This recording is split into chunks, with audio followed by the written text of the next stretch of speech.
হাতে আর মাত্র কয়েকটা দিন 2026-এর 2রা জানুয়ারি থেকে হুগলির দাঁতপুরের পুইনানে শুরু হচ্ছে বিশ্ব ইজতেমা। 5ই জানুয়ারি ফজরের নামাজের পর আখেরি মোনাজাত হবে ইজতেমা গায়। দেশ ও বিদেশের বিভিন্ন প্রান্ত থেকে লক্ষ লক্ষ ধর্মপ্রাণ মুসলিম এই ইজতেমায় অংশ নেবেন বলে জানিয়েছেন তাবলিগ জামাতের কর্তারা। প্রায় 30 বছর পর রাজ্যে ফের অনুষ্ঠিত হতে চলেছে বিশ্ব ইজতেমা। 6000 বিঘা জমির উপর এবারের বিশ্ব ইজতেমা হচ্ছে। আজ একেবারে শেষ মুহূর্তের প্রস্তুতি খতিয়ে দেখতে যান রাজ্যের মন্ত্রী ফিরাদ হাকিম, সুজিত বসু, রাজ্য মাইনরিটি কমিশনের চেয়ারম্যান আহমেদ হাসান ইমরান, ধনিয়াখালীর বিধায়ক অসীমা পাত্র, ছিলেন ইটাহারের বিধায়ক ও রাজ্য সংখ্যালঘু বিত্ত উন্নয়ন নিগমের চেয়ারম্যান মোশাররফ হোসেন, রাজ্যের সংখ্যালঘু দপ্তরের সচিব পিবি সালিম। বিশ্ব ইজতেমা যাতে নির্বিঘ্নে সম্পন্ন হয়, ইজতেমা গায়ে যারা আসবেন তাদের যাতে কোনো রকম সমস্যা না হয় সেজন্য তবলিগি জামাতের কর্তাদের সঙ্গে আলোচনা করেন রাজ্য সরকারের উচ্চ পর্যায়ের এই কমিটি। রাজ্যের পুর ও নগরোন্নয়ন মন্ত্রী ফিরাদ হাকিম বলেন, রাজ্য সরকারের তরফ থেকে সব ধরনের সাহায্য করা হচ্ছে। মুখ্যমন্ত্রী মমতা বন্দ্যোপাধ্যায়ের নির্দেশে বিশ্ব ইজতেমার প্রস্তুতি খতিয়ে দেখতে প্রশাসনিক বৈঠক হয়েছে পশ্চিমবঙ্গ সর্বধর্ম সমন্বয়ের পীঠস্থান। বাংলা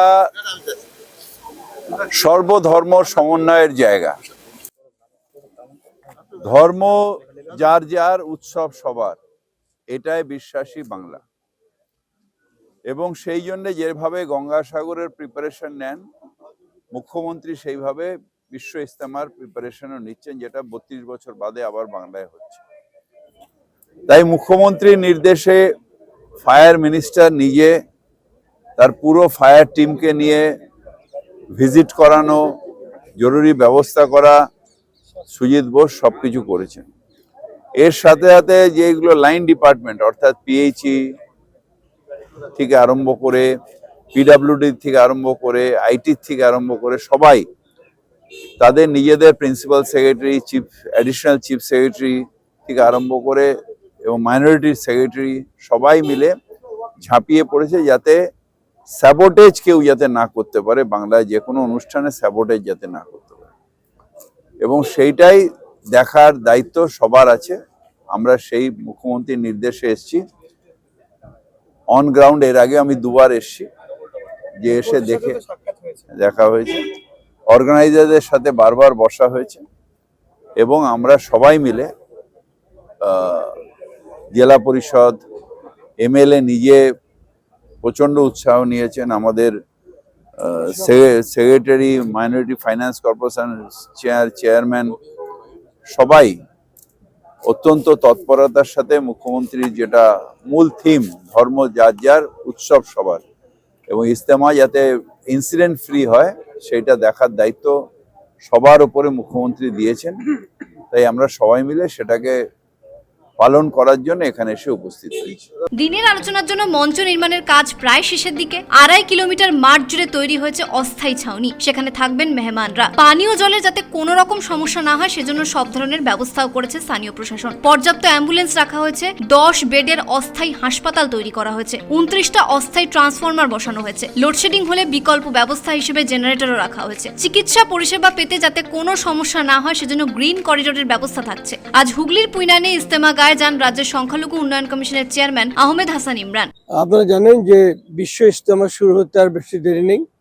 বিশ্ব ইজতেমা হতে যাচ্ছে হুগলির দাঁতপুরে পুইনান অঞ্চলে।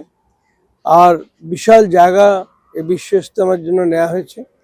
আগামী 2 জানুয়ারি, 3 জানুয়ারি, 4 জানুয়ারি এবং 5 জানুয়ারি সকালবেলা ফজরের নামাজের পর দোয়া হয়ে এই ইজতেমা শেষ হবে। এখানে লক্ষ লক্ষ মানুষের সমাগম হবে।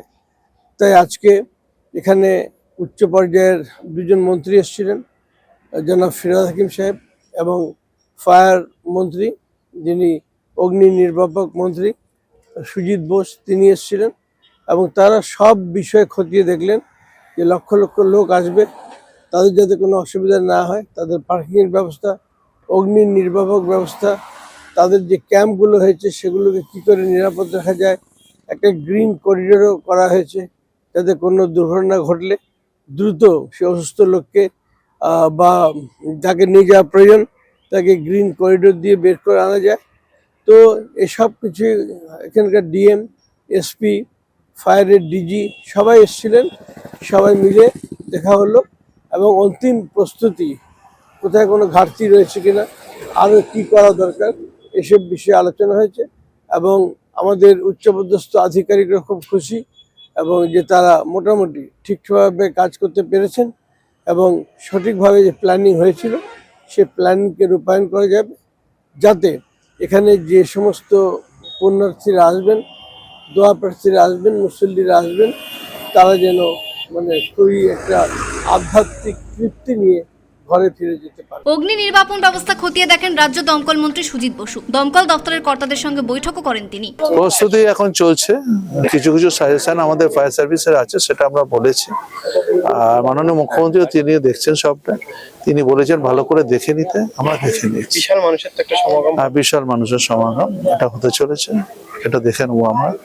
সরকারের পক্ষ থেকে যা যা চেষ্টা করবো আমরা সবটা করবো, মাননীয় মুখ্যমন্ত্রীর নির্দেশ। লক্ষ লক্ষ মানুষ আসবেন পুইনানের বিশ্ব ইজতেমা গায়ে। অস্থায়ী গোসলখানা তৈরি হয়েছে, শৌচালয়ও তৈরি হয়েছে। কোথায় গাড়ি পার্কিং এর ব্যবস্থা থাকবে এসবই খতিয়ে দেখেন উচ্চ পর্যায়ের কমিটির কর্তারা। ট্রাফিক নিয়ন্ত্রণের জন্য সব ধরনের ব্যবস্থা রাখা হচ্ছে। হুগলির বিশ্ব ইজতেমার দায়িত্বে থাকা হাজী কামরুল হুদা, বিশিষ্ট শিক্ষানুরাগী মোহাম্মদ আলী মন্ডল সহ তাবলিগি জামাতের জিম্মাদাররা প্রতিদিনই আলোচনা করছেন এই বিশাল কর্মকাণ্ড নিয়ে। এদিন ইজতেমা গায়ে ছিলেন অগ্নি নির্বাপন দপ্তরের অতিরিক্ত মুখ্য সচিব খলিল আহমেদ, পীরজাদা কাসিম সিদ্দিকী, নাখোদা মসজিদের ইমাম শফিক কাসেমি, ইজতেমার আহ্বায়ক হাজী কামরুল হুদা, মোহাম্মদ আলী, ওয়াসিম আকরাম, হুগলির জেলা শাসক, জেলা পুলিশ সুপার, হুগলির প্রাক্তন জেলা শাসক মুক্তা আর্য দমকল দপ্তরের ডিজিও ছিলেন। এছাড়াও ছিলেন পিএইচই স্বাস্থ্য, WACDCL এর কর্তারা। হুগলি থেকে মাসুদুর রহিম রুবাইয়ের সঙ্গে সন্দীপ সাহা ও ইন্তিখাব আলমের রিপোর্ট, কুবের কলম ডিজিটাল।